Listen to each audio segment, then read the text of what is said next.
It's generally agreed that ghosts, if they indeed exist, were once living, breathing human beings. And, unfortunately, human beings are more than capable of committing crime. So it may follow that ghosts also seek to transgress against their fellow men. The following 10 crimes were allegedly committed by paranormal entities.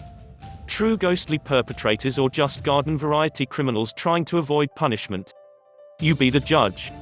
So without further ado, let's just look at top 10 crimes allegedly committed by ghosts. 10. Ghost indecent exposure. Having sex in another person's living room would definitely earn you a sentence for indecent exposure and maybe for breaking and entering. Diane Carlisle of Euclid, Ohio claims that 2 ghosts are having sex in her home, leaving her and her family members the unwilling voyeurs. She says that the ghosts are clearly copulating and she can even see the lady's high-heeled shoes. Diane is no stranger to ghostly apparitions.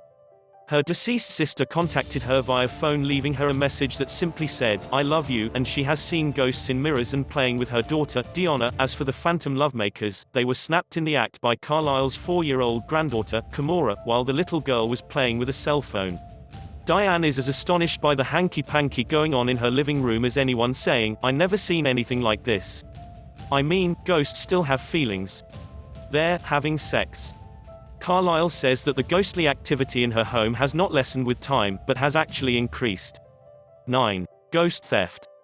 You wouldn't think a former police officer, charged with upholding the law, would be the one to commit massive theft, but that's what Joseph Hughes of Mount Gilead, Ohio was convicted of back in 2011.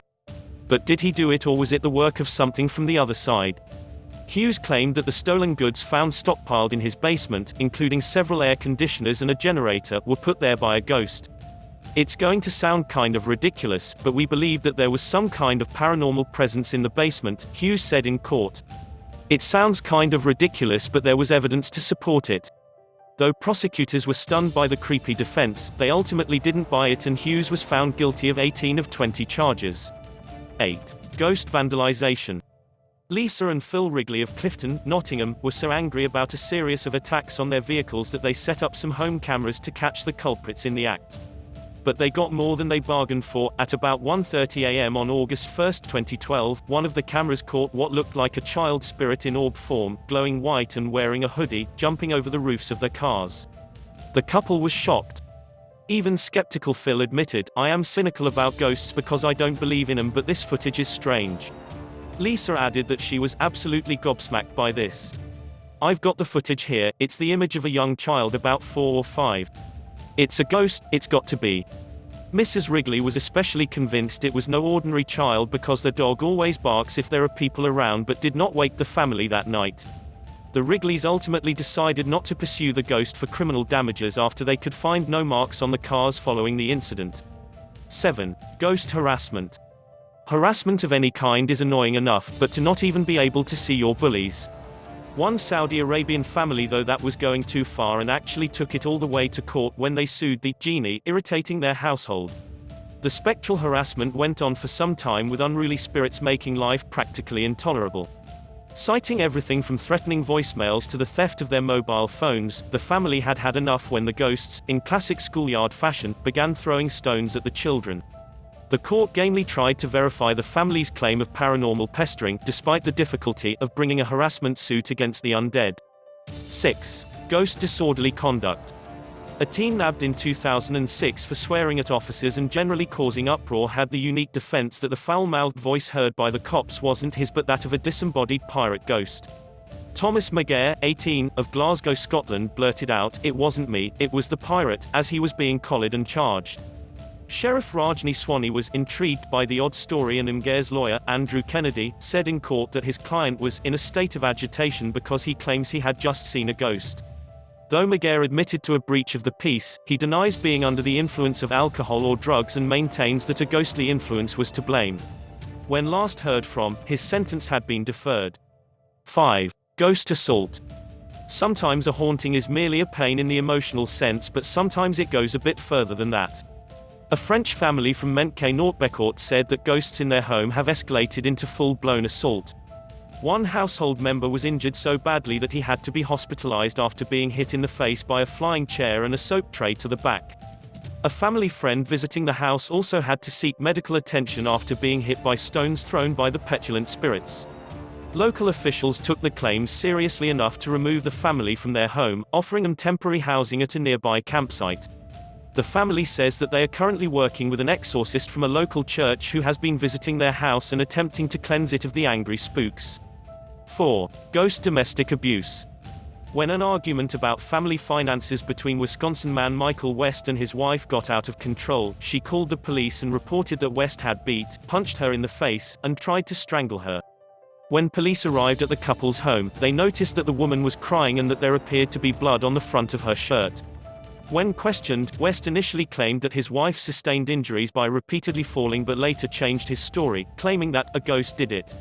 This explanation did not prove to be satisfactory to the arresting officers who charged West with strangulation, battery and disorderly conduct.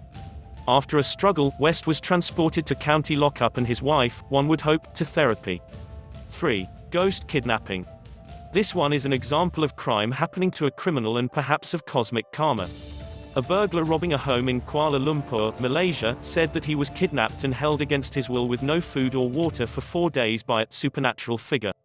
Police official Abdul Malik Hakim Johar confirmed that the homeowners arrived back from vacation and found the man, whose name was not released, in their home dehydrated and exhausted.